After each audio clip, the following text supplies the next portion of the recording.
Assalamualaikum warahmatullahi wabarakatuh.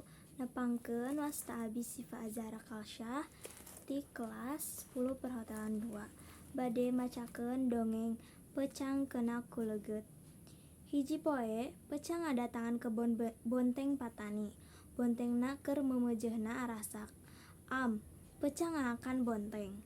Sanggeus bontengna meh beak, Pecang buru-buru indit ninggalkeun kebon patani. Tepati lila, jol patani datang ka kebon. Patani pohara reuas, nempo bontengna beak di hakanan Pecang. Patani neangan akal pikeun baru Pecang.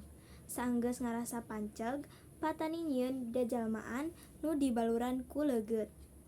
Isukna, Pecang datang deui ka kebon patani. Pecang reuas sabab di kebon aya jalma keur nantung. Pecang panasaran, terus nyamperkeun jajalmaan. Pecang nanya sababaraha kali tapi teu ditembalan. Pecang jadi keheul. Pecang najong jajalmaan tapi sukuna jadi rapet. Ditajong deui sukuna nu tukang, sukuna rapet deui.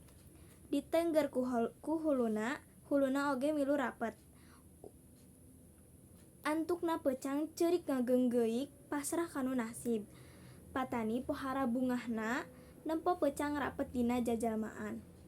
Pecang nu geus teu walakaya ditewak ku patani. Ayeuna moal aya deui nu ngarusakkeun kebon patani. Sekian. Cekap sakitu wae dongengna ti abi. Wassalamualaikum warahmatullahi wabarakatuh.